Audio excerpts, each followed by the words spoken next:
నిన్ను నమ్ముకుంటే కష్టాలుండవు, కన్నీళ్ళుండవు, బాధలుండవు, ఇబ్బందులుండవు అని మేమొస్తే మరణం వరకు ఓర్చుకో అన్నాడంటే ఇక్కడ ఏముంది? కష్టం ఉంది, శ్రమ ఉంది, కష్టం ఉంది, బాధ ఉంది. పైగా ఎంత శ్రమల్లోనికి వెళ్ళాలంటే అవసరమైతే జైళ్ళు పాలవ్వాలి, జైల్లోకి వెళ్ళాలి. పోలీస్ స్టేషన్ మెట్లు ఎక్కడం నా ఇంట వంట లేదంటవా? కానీ దేవుడు డిజైన్ చేసిన లైఫ్లో మాత్రం ఇవన్నీ ఉన్నాయండి. కాస్త కష్టంగా, అయిష్టంగా ఉంటుంది క్రైస్తవులకి. ఎందుకంటే అలవాటు పడ్డాం. దేవుడు అంటే అన్నీ తీసేస్తాడు, ఆనందాన్ని ఇస్తాడు, సంతోషాన్ని ఇస్తాడు, శ్రమల నుంచి తీసేస్తాడు, అన్ని సుఖాలు ఇస్తాడు. ఇలా అలవాటు పడ్డ మనకి కాస్తంత ఇవి మింగుడు పడ్డం కష్టమే. దేవుడు అన్నాడు, నాయన సంతోషం ఎక్కడుంది? సంతోషం అంటే సుఖం. అంటే ఏంటి సుఖం అంటే? నీ లైఫ్లో ప్రతిరోజు ఏ ఇబ్బంది, ఏ బాధ, ఏ కష్టం, ఏ కన్నీళ్ళు లేకుండా హ్యాపీగా గడవాలా నువ్వు అనుకుంటున్నావు. అలా ఉంటే బాగుంటుందని నువ్వు అనుకుంటున్నావు. ప్రతిరోజు సంతోషంగా నువ్వు ఉంటే అది నీకు క్షేమం కాదని నేను అనుకుంటున్నాను. అది నీకు క్షేమం కాదు. మనుషుల బ్రతుకు కాలం ఉన్నదే తక్కువ, అందులోనది నీడవలే వ్యర్థంగా నువ్వు గడుపుకుంటున్నావు. ఇందులో ఎలా బ్రతికితే నీకు క్షేమం తెలియదు నీకు. నువ్వేమో ప్రతిదినం సంతోషం సంతోషం సంతోషం సంతోషం అన్నావు. నో, అది నీకు క్షేమకరం కాదు. అందుకే శ్రమలు వస్తాయి. ఎప్పటి వరకు వస్తాయి? పాత నిబంధన ఇక్కడేమో మరణం వరకు అన్నాడు. అంటే మనం క్రొత్త నిబంధన కింద ఉన్న వాళ్ళం సమండి. మనం ఎవరు? పాత నిబంధన క్రింద ఉన్న వాళ్ళం కాదు, మనం క్రైస్తవులు. మనం క్రొత్త నిబంధన క్రింద ఉన్నాం.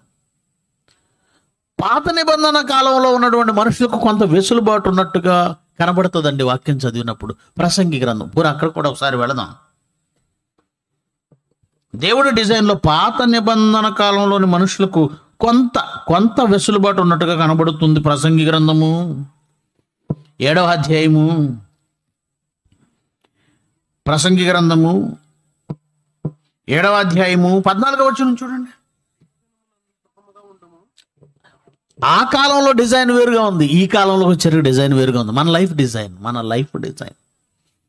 ఆయన ఏమన్నాడు? సుఖ దినమునందు సుఖంగా ఉండు, ఆపద దినమందు యోచించు.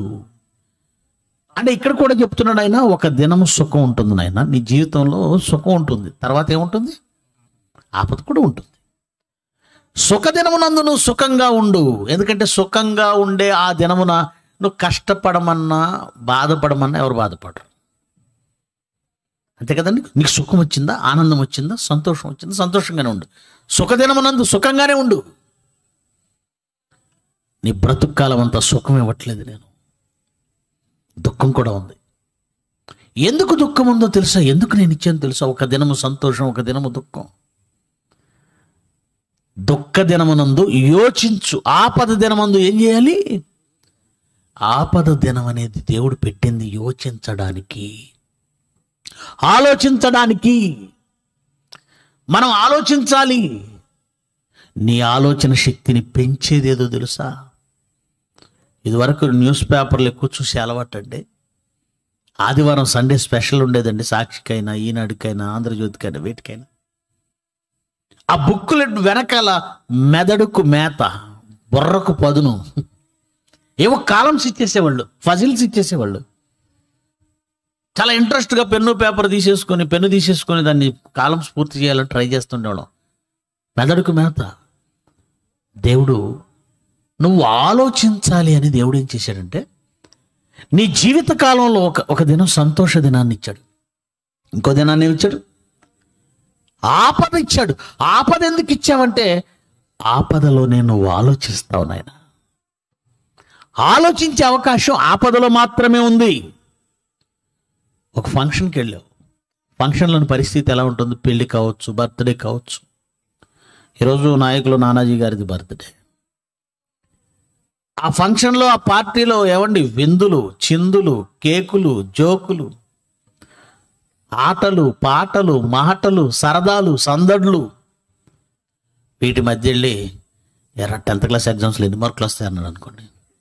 ఓరే బాబు, నన్ను ఈ గంట కూడా ఆనందంగా ఉండనివా? మళ్ళీ పరీక్షలు గుర్తు చేస్తావా? మళ్ళీ రిజల్ట్ గుర్తు చేస్తావా? వాడికి 115 కొట్టుకో, ఏమండి 200 కొట్టుకుంటూ ఉంటుంది పరీక్ష అనగానే.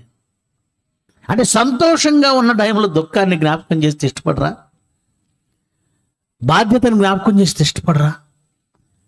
దేవుడు ఏం చేశాడంటే, పాత నిబంధన కాలం అంటేనండి బాల్య దశది. లోకానికి బాల్య దశ. అఫ్కోర్స్ మనుషులందరూ కూడా ఏమంటే యవనంలోకి, వృద్ధాప్యంలోనికి వాళ్ళ వయసు కూడా 900 ఏళ్ళు, 939 ఏళ్ళు, ఏమంటే 969 ఏళ్ళు అంతవరకు వచ్చింది. వయస్సులో చాలా పెద్దోళ్ళే, కానీ వారికి ఇవ్వబడిన జ్ఞానము, వారికి ఇవ్వబడిన స్థితిని బట్టి అది బాల్య దశ. లోకానికి బాల్య దశ. క్రీస్తు వచ్చిన తర్వాత పరిపూర్ణ దశ. మనం పరిపూర్ణలో, వాళ్ళు బాల శిక్షకుని కింద ఉన్నవాళ్ళు. ధర్మశాస్త్రాన్ని ఏమన్నాడు? బాలశిక్ష. బాలశిక్ష అంటే ఎవరికి ఇస్తారు? బాలురికి ఇస్తారు, వృద్ధులకి ఎవరు. దానిని బట్టి దేవుడు ఏమన్నాడంటే, ఆ కాలం బాల్యదశే. బాల్యదశలో ఉన్నప్పుడు దేవుడు ఏం చేశాడంటే, ఒక దినం సంతోషం, ఇంకొక దినం దుఃఖ దినం. సంతోషంగా ఉండాలి. లేదు ఈ రోజులాగా అన్ని దుఃఖ దినాలు ఇచ్చుంటే ప్రాబ్లం ఒకటి ఉందండి, అతని ఆత్మ నలిగిపోద్ది. రోజు దుఃఖం, రోజు కష్టం, రోజు కష్టం అయితే చాలా ప్రాబ్లం అండి. ఎందుకు? స్కూల్కి వెళ్ళిన పిల్లల్ని చూడండి, చిన్న పిల్లలు, చంటి పిల్లలు ఉంటారు. ప్లే స్కూల్ అని 2.5 సంవత్సరాలు వస్తే చాలండి, వాడిని ఏదో ఒక స్కూల్లో వేసి వాడి గోల వదిలించుకుందాం అనుకునే తల్లిదండ్రులే. నా చిన్నప్పుడు చూసేవాడిని, వాడికి 5 ఏళ్ళు వచ్చిన చంకనేసుకుని వేలాడుతూ ఉండేవాళ్ళు తల్లులు, తిరుగుతుండేవాళ్ళు ఊరంతా. ఇప్పుడు 1.5 సంవత్సరాలు, 2 సంవత్సరం గట్టిగా ఎత్తుకుంటే చాలు తల్లి. వాడు ఏడిస్తే సెల్ ఫోన్ వాడి చేతి మీద ముఖాన్ని కొట్టాడువే. కనుక ఇప్పుడు వాళ్ళకి భారం అయిపోయింది. దేనికి భారం? పని అంతా అయిపోయిన తర్వాత సీరియల్ చూడడానికి అడ్డం, ఫోన్ మాట్లాడడానికి అడ్డం, ఫోన్ చూడడానికి అడ్డం. 2.5 ఏళ్ళు వచ్చేసరికి స్కూల్లో వేస్తారు. పోనీ పంపించారు, play school, nursery, LKG, UKG. ఏమండి ఈ ఎల్కేజీ, యూకేజీ, నర్సరీ వాళ్ళకి క్లాసులు ఎలా పెడతారు? ఉదయం 9 గంటలకు మొదలు పెడితే సాయంత్రం 4 గంటల వరకు కంటిన్యూగా 8 పీరియడ్లు ఏకధాటిన లెసన్స్ చెప్తారు వాళ్ళకి. వాడికి చిన్ని చిన్ని పాటలు, రైమ్స్, చిన్న లెటర్స్ దిద్దించటం. 1 గంట పాఠం చెబితే 1 గంట ఇలాంటి చిన్న చిన్న ఎక్సర్సైజ్లు చేపిస్తే ఇంకో గంట వాడిని ఏం చేస్తారు? పడుకోబెడతారు బజ్జోనన్న. అదేంటి, స్కూల్కి వెళ్ళినప్పుడు పడుకోవచ్చా? ఆడు పడుకుంటున్నాను, నేను పడుకుంటాను అన్నాడు అనుకోండి 10th క్లాస్ వాడు, బెత్తంతో వీపు చీరేస్తారు. వాడిని ఎందుకు పడుకోబెడతానంటే వాడి వయసు అది, వాడి మెదడు, వాడి బ్రెయిన్ హీట్ ఎక్కిపోద్ది. కంటిన్యూగా నువ్వు ఏదైనా చెప్పేస్తాడు, తట్టుకోలేడు. అందుకే 1 గంట బోధ చేస్తే ఇంకో గంట ఏం చేయాలి? వాడిని పడుకోబెట్టాలి. దేవుడు కూడా అదే చేశాడు ప్రారంభంలో.